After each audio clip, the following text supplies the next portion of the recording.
mirada. Esta crisis ha sido... La vida política de Evo Morales es un tema que ocupa a los Estados Unidos y we are delighted to be here. Desde adentro con Andrea Bernal. Hola, ¿qué tal? Soy Andrea Bernal. Bienvenidos a Desde Adentro, desde Bogotá, Colombia, en el Festival Gabo. Con periodistas, ustedes saben que este es el oficio más lindo del mundo, pero también el más peligroso. Y conversamos desde adentro con Abraham Jiménez, un periodista cubano exiliado hace 3 años a España, y hoy aquí nos cuenta su historia. Abraham, hola, ¿cómo estás? Hola, qué gusto. ¿cómo estás? Bienvenido, ¿cómo te ha ido? Todo bien, todo Directo de Cuba, de España a Colombia, más o menos así, ¿no? Aunque de Cuba ha pasado un buen tiempo. Sí, hace 2 años y medio que no piso mi país. Sí, sí. 2023 saliste... 2022, enero de 2022. El régimen muy amablemente te dijo, te invitó a salir. Te dijo, mire, este es su pasaporte, yo le pido por favor que salga. ¿Había otra opción? Bueno, la cárcel. Y bueno, no me iba a exponer a eso, ¿no? Yo creo que también había sido como, ya era la última copa, la última gota que como el vaso, porque hasta ese momento habían desplegado sobre mí como una estrategia de represión que se había extendido durante 5 o 6 años, prisiones domiciliarias, secuestros express, que no tuviera el pasaporte, bueno, me habían sacado en la televisión, me habían desnudado, me habían dicho que era un agente de la CIA, en fin, a mi familia la habían echado de sus centros de trabajo, a mis amigos los metían en calabozos para sacar la información sobre mí, es decir, como una especie de como asfixia, y eso fue lo último que me hicieron, ¿no? Fue como, bueno, sí, esa llamada me propusieron, si te vamos a dar el pasaporte, pero con la condición que te vayas, si no te vas a la cárcel. Exiliado en España, ¿cómo han sido estos años? Bueno, han sido muy duros, ¿no?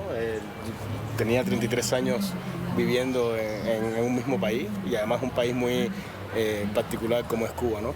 Y entonces caí en el mundo, ¿no? Fue la sensación de volver a nacer a los 33 años, ¿no? Por primera vez verle la cara al capitalismo, por primera vez conocer el occidente, el primer mundo. ¿Cómo fue ese shock? Bueno, fue muy duro, ¿no? Sí. En el sentido de lo que puede la gente asumir como muy normal, como puede ser montarse en un metro, o entrar a un mercado, o entrar a comprar una tienda. Para mí todo eso era nuevo, tener tarjeta, internet en la casa, todo eso. Yo estaba asistiendo a ese escenario por primera vez en mi vida y me ha costado mucho, ¿no? Pero bueno, ya 2 años después estoy bastante más adaptado, sí. Periodista, y tú hablas de una generación, y esa parte me ha llamado muchísimo la atención, de una nueva generación de oposición en Cuba que nace con la llegada del Internet. Y claro, como tú dices, desde otros lugares uno dice, bueno, el Internet siempre estuvo, ¿no? Para ti fue como un renacer. ¿Qué fue la llegada del Internet para Cuba, para esta generación de la que hablas? Bueno, es que todo lo que ha pasado en Cuba es a partir de Internet. Internet le cambió la fisionomía al país. Claro, mucha gente no sabe que el Internet, los cubanos pudieron acceder a Internet por primera vez a la altura de 2015, ¿no? Incluso en plazas públicas. En un momento donde el salario básico de los cubanos era, al cambio, $30, y 1 hora de internet costaba $2. Entonces básicamente había que dejar de comer y de vestirse para poder conectarse a internet y además estando en la calle. Pero eso fue creciendo y bueno, empezaron a nacer una generación de periodistas independientes de la que yo formo parte. Internet le dio la posibilidad a artistas contestatarios de poder expresarse, los propios ciudadanos contando su día a día, y el día a día cubano es subversivo, ¿no? Si dicen que hay un apagón, si dicen que no hay pan, que hay una fila enorme, todo eso empezó. Toda esa otra realidad que había estado 60 años escondida empezó a salir a la luz. Entonces Internet fue el que propició todo eso. Tú dices que un periodismo independiente, un cambio. ¿Sí hubo realmente ese cambio? ¿Sí hay periodismo independiente en Cuba? ¿Se puede hacer eso? Sí. Bueno, bajo este costo, sí, ¿no? Que me tienes a mí aquí hoy. Bueno, ¿se pudo hacer en algún momento, hasta un momento? No, cuando llegó el Internet nació como todo un abanico, no solo al medio al que yo pertenecía. Eran como 10 medios, todos de temáticas y de distintas maneras tratando la realidad cubana. Y todos, absolutamente menos un par de periodistas, todos están hoy, 5 años después, en el exilio. todos, absolutamente todos. Pasó lo del Internet, que tú lo dices como este gran cambio. Llegan esas conversaciones, esos acuerdos con Estados Unidos. En ese momento el presidente Barack Obama estaba en el poder, pero también la gente empieza en los últimos años a salir a la calle y a presionar. ¿Qué ha significado eso? Es como una nueva generación de oposición, pero ¿que ha logrado algo, Abraham? No, bueno, ha logrado visibilizar nuevamente. De alguna manera, y en eso también ha jugado Internet, ha ayudado a que los propios ciudadanos accedan a la realidad que en muchos casos no podían ver, ¿no?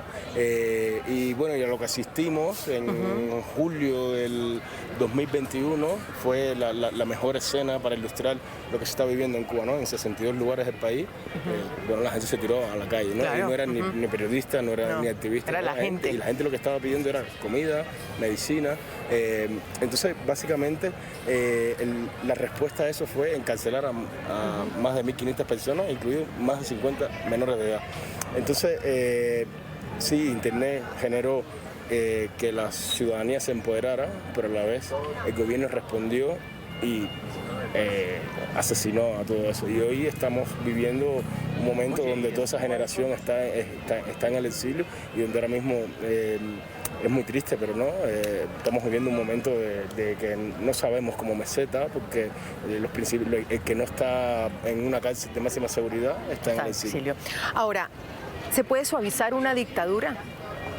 ¿Puede pasar eso? Eso se ha visto en Cuba por la salida, pues la muerte de Fidel Castro, Raúl Castro Sales, Díaz Canel, las conversaciones con Estados Unidos, vuelvo a eso un poco, llegó Trump y lo pararon, el Internet, o sea, es una dictadura que va suavizando, ¿se puede decir eso? Ellos juegan a eso, depende del contexto, ¿no? Evidentemente ese momento de Obama es el mejor momento para explicar eso, ¿no? Cómo de alguna manera cambió el país, ¿no? La llegada de los contrapropistas, como el del turismo norteamericano, las relaciones con Estados Unidos, pero justamente todo eso hizo que el país comenzara a vivir un esplendor y que de alguna manera empezaron a sentir que el país se les iba de las manos y apretaron el freno de manos y a partir de ahí cerraron todo, el cuentapropismo, los emprendimientos, la sociedad civil. Entonces es como ellos juegan a una especie de performance democrático y cuando ve que es peligroso, ¡pum!, lo cortan. Sí. Cuando dices el performance democrático, no solo está pasando en Cuba, Cuba digamos que es la más antigua, pero la democracia en América Latina tiene una preocupación, que muchos hablan de la calidad de la democracia, mira lo que estamos viendo en Venezuela ahora, Nicaragua, ni se diga. ¿Cuál es ese fenómeno que tú puedes ver como periodista que está pasando en América Latina con el tema de la democracia? Sí, yo creo que bueno, hay gobiernos bueno, que se autoproclaman de izquierda y obviamente no son para nada de izquierda, como es el caso de Cuba, Venezuela y Nicaragua, y bajo ese manto ocultan toda una falta de derechos y de libertades fundamentales de sus ciudadanos. Y eso es de alguna manera un cáncer que se ha ido esparciendo por toda la región y que cada vez más avanza y avanza y avanza. Y bueno, es una región que además tiene, bueno, históricamente ha estado condicionada incluso por otras cuestiones históricas, como puede ser las militarizaciones, las condiciones económicas. Entonces ese valor añadido de alguna manera ha inyectado y ha empobrecido de alguna manera el funcionamiento social de Latinoamérica. El exilio cubano es muy famoso, Abraham, por el tema de Miami. Yo escuchaba y creo que leí que Díaz Canel había dicho que es que Madrid o España se estaba miamizando. Yo dije, me va a costar esa palabra, que se estaba miamizando. ¿Es verdad esa nueva generación a dónde ha ido y cómo ves ese exilio cubano ya? ¿Ya realmente es un exilio cubano? Sí, totalmente. Sí, es que en el año 2022 se rompió el récord de cubanos en el extranjero, que databa de 1980, de cuando Fidel Castro abrió la frontera. En el 2022 se rompió ese récord, que era de 220.000 y es como por arriba de 250.000. Y donde han ido a parar por cuestiones básicas de visado, de este tipo de cuestiones, ha sido a Madrid un cúmulo importante de toda esa masa y por eso, y sobre todo de mi generación, ¿no? De artistas, periodistas, pero yo creo que es por una cuestión logística, ¿no? Porque no han podido llegar a Miami. Entonces se han asentado en Madrid, por eso él hablaba de la miamización de Miami. Y sí, se puede hablar totalmente de un nuevo exilio cubano, porque ya te digo, toda esa generación internet, por llamarla de alguna manera, igual ha tenido que salir. Estamos fuera, todos. Cuando hablamos de esto de las dictaduras, de los exilios, y vemos unas elecciones próximas en Venezuela el 28 de julio con una esperanza puesta en una oposición que finalmente pudo unirse, tú has visto, me imagino, todas esas imágenes de María Corina Machado, del candidato Edmundo en las calles. ¿Le tienes alguna esperanza a ese proceso electoral, teniendo en cuenta? Me da alegría ver las imágenes, me pone contento, ¿no? Ver cómo la gente sigue soñando con esa utopía, con el cambio, con esas ganas de salir de ese yugo venezolano, que es el mismo que el cubano, el nicaragüense, con características distintas, pero nada hace indicar que realmente vayan a entregar el poder. Exactamente. Y entonces yo soy muy pesimista en ese sentido. Ojalá que no, ojalá que me equivoque y que sí pase, pero yo creo que no. Abraham, ¿qué hay en Cuba hoy? En Cuba estamos asistiendo al declive total del castrismo, ¿no? Es como una fase totalmente de despauperación de la sociedad. La farmacia es un cementerio, poner un plato encima de la mesa es una odisea, la gente no tiene que comer, los hospitales se están cayendo a pedazos, las escuelas no hay profesores, y aparte de todo eso sigue la falta como de derechos humanos, la falta de libertad. Sí, cuando la gente va y se queja y expresa esa inconformidad con esa situación, es castigada por hacerlo. Entonces es una sensación de que el pueblo entero está apresado por un gobierno, ¿no? Es como 11 millones de personas encerradas ahí. ¿Y ese Partido Comunista sigue igual de fuerte? Es lo que uno intenta entender como desde afuera. Sí, ¿Tiene todavía fuerte, esa fortaleza? Ha mutado un poco ha mutado un poco el régimen en el sentido que ahora mismo el peso de la economía del país, de hecho se habla de que el 80% de toda la economía de Cuba la maneja GAESA, que es un grupo empresarial de las Fuerzas Armadas, claro, gestionado por todos los militares. Entonces, de alguna manera los militares ya así, más allá de toda la cosa represiva, también se han apoderado como del país. Los hoteles son de los militares, restaurantes son de los hijos de los militares y así. Entonces yo creo que también cuando se habla de qué va a pasar con Cuba futuro, yo veo, y es mi opinión, y obviamente es una opinión, creo que a diferencia de la muerte de Fidel, la de Raúl sí va a cambiar algo, en el sentido de que ahora mismo, hablando de lo del Partido Comunista, Raúl, aunque no esté en el poder, obviamente, el poder nominal, pero sigue ahí. Pero entonces es la figura que une a los militares con todos los que han crecido en la pirámide del Partido Comunista, los Díaz-Canel y compañía, que son gente que no tienen formación militar. Entonces el gobierno, el castrismo está dividido en dos. Entonces cuando falta esa figura... Es una pata importantísima. Exacto, puede haber de alguna manera una coalición ahí, problemas entre esos dos bandos, ¿no? Porque ya han muerto, los que se aventuraba que podían ser el relevo de Raúl, que de hecho uno era el jefe de este grupo empresarial, que era por supuesto el marido de la hija. Que ahora no sé cómo se dice eso. El marido de la hija, sí, la nuera. El nuero, exacto. El yerno. El yerno. Entonces ese hombre falleció, que era el que apuntaba como a su relevo. Y esa es la situación de Cuba hoy. Sí, entonces yo pienso a lo que iba, que para no perder la idea, que entonces cuando eso suceda, como la muerte de Raúl, entonces en Cuba de alguna manera se puede dar una especie de perestroika, ¿no? Un poco lo que pasó, salvando las distancias, lo que pasó en la Unión Soviética, ¿no? Entonces, que va a ser como desde adentro, ¿no? Como que ese movimiento al interno del gobierno puede significar que ellos puedan, en otro ejercicio performático de la democracia, vamos a mover esto, y eso pueda terminar pero va a ser desde adentro, ¿no? No creo que no hay manera que la ciudadanía pueda cambien las O cosas. sea, no le ves una salida como o que no sabemos si es salida todavía lo que hablamos de Venezuela. No, es imposible No. porque al final es un país totalmente militarizado. Exacto. Es como una pelea clásica de león contra mono y el mono con las manos amarradas. Es imposible. ¿Qué piensas que hacen submarinos y buques rusos en Cuba? Esa es la Ya, noticia del sí, último mes, de las últimas semanas. bueno. Sabemos ya pues de la presencia Sí. que tiene Rusia, China en América Latina, pero ya submarinos y buques en Rusia pues ha prendido algunas alertas. Bueno, forma parte de un poco de una estrategia de ambos países a raíz de la soledad internacional que están viviendo, ¿no? Rusia, por su parte, con la guerra de Ucrania, como se han quedado solos, evidentemente, y de pronto ahora Putin ha tenido que incluso ir a Corea del Norte, Claro. a Le toca China, buscar porque son aliados. los únicos aliaditos que le quedan.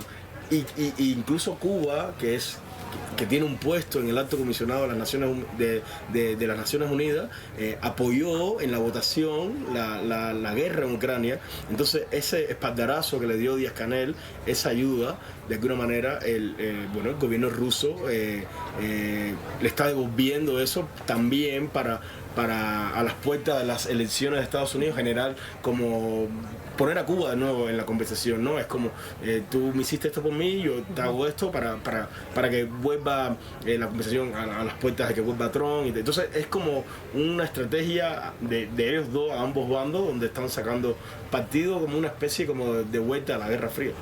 Tienes un hijo, tu familia salió contigo también, pero tus padres se quedaron. Sí, mis padres, mis hermanas. O sea, toda tu familia se quedó allá. Y verlos, pues no. ¿Hablas con ellos? Sí, ¿Logras sí, esa bueno, comunicación? Claro, sí, internet ahora, sí, entonces ahora sí puedo más. hablar con ellos, pero es bastante frustrante, ¿no? Sobre todo cuando pienso, ¿no? Cuando hablando del tema de las farmacias y tal, mi padre, que fue un momento muy duro para mí, le dio un ictus y yo tuve que mandarle aspirinas a Cuba, ¿no? En un país donde no hay aspirina, pero trasciende el tema de la aspirina, que es una cosa grave. Es como de pronto mi padre estuvo al borde de la muerte y yo no podía hacer nada, no podía montarme en un avión y no, entonces sí, estoy condenado de momento a vivir con mi familia cercana. ¿Sigues haciendo periodismo? Es decir, ¿estás escribiendo en el portal que tenías? Sé que también escribías para The Washington Post. Sí. ¿Sigues haciendo eso o te dedicaste a tus libros? Bueno, sí, de alguna manera ahora estoy trabajando en va a ser una trilogía sobre, ahí va a haber un tercer libro que ya lo estoy como procesando y estoy trabajando también en un documental. Entonces, de alguna manera esos proyectos tan ambiciosos y tan grandes me están robando el día a día. Entonces me estoy dedicando solo a eso. El canal de las Américas. Hay un llamado de la comunidad internacional que, por ejemplo, con Venezuela decían que había un silencio cómplice de muchos años. Con Cuba, con el tiempo, como que se ha dejado pasar, pero por ejemplo, siempre que hay una asamblea general de la OEA, de la Organización de Estados Americanos, fue hace 15 días, estuvimos ahí en Paraguay, en Asunción, y el pedido es que Estados Unidos quite de la lista de países patrocinadores del terrorismo a Cuba. El pedido es de algunos países, pero Colombia lo hizo, que haya un mecanismo para que Cuba vuelva a la OEA. Ahora, tú, que eres directamente, has sentido lo que es esa represión, tener que salir exiliado de tu país. ¿Qué piensas cuando la comunidad internacional aboga por esto con Cuba? Ya, es difícil, ¿no? Porque es un juego que al final siempre termina perjudicando a los ciudadanos, ¿no? Pasa lo mismo con el gobierno de Estados Unidos. Cuando toman medidas contra la dictadura, claro, los del régimen, los militares siguen teniendo electricidad en su casa, siguen moviéndose en autos, comen bien. Entonces esas medidas terminan afectando a los pobres diablos que es el pueblo. Claro, cuando hablan de sanciones o el bloqueo, realmente crees tú que no solo para los que... El gobierno cubano lucra a nivel simbólico, político, con esas sanciones porque dice, miren lo que me están haciendo los americanos, ¿no? Entonces es como un callejón sin salida. ¿Funcionan las sanciones en algún momento? Bueno, lo hemos visto en el régimen de Ortega. Le mete presión al gobierno, pero termina afectando a la ciudadanía. Le mete presión al gobierno, pero el gobierno sigue viviendo una vida lujosa y la gente se está muriendo de hambre. ¿Qué sientes del capitalismo? Ya, lo primero es que todavía no lo entiendo bien, ¿no? Cómo funciona, sus lógicas y tal. Pero lo que me abruma bastante es la sensación como de, bueno, por un lado el consumo desmedido y cómo todo está basado en consumir, en consumir, en consumir. Y claro, cuando yo digo eso no estoy diciendo consumir un pullover o una lata de soda, ¿no? Es yo siento que todo el tiempo me están vendiendo algo, ¿no? Como desde un libro hasta un televisor, hasta un trabajo. Entonces esa sensación de... Entonces, y todavía yo no entiendo bien como las lógicas y también creo que eso hace a los seres como mucho más individuales, mucho más alienados. Todo el mundo va a lo suyo, todo el mundo, claro, quiere escalar y para escalar tiene que escachar al otro. Entonces esa dinámica me parece detestable, ¿no? Pero claro, el otro... El otro modelo. Exacto, también es una cosa absurda. No sé a dónde nos vamos a tener que ir a vivir. a una isla oculta, pero no esa. Abraham, voy cerrando con esto. Que es la pregunta que siempre le hago porque me he encontrado con muchos colegas exiliados. Hemos hablado con nicaragüenses, con guatemaltecos, incluso venezolanos, ni se diga, aquí en Colombia, contigo. Eso de sentir que te arrancaron la tierra. Sí. Y de pensar si algún día realmente vas a volver.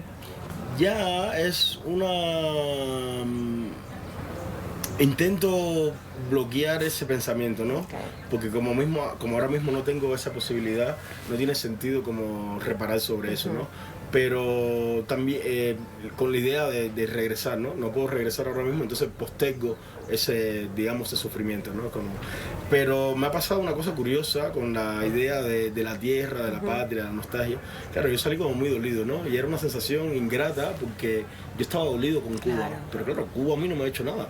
Me ha hecho el gobierno cubano, ¿no? Sí. Pero mi dolor era, si yo todo mi primer año yo no quería escuchar música cubana, yo no quería ver a cubanos, no leía noticias de Cuba, no quería saber de nada, ¿no?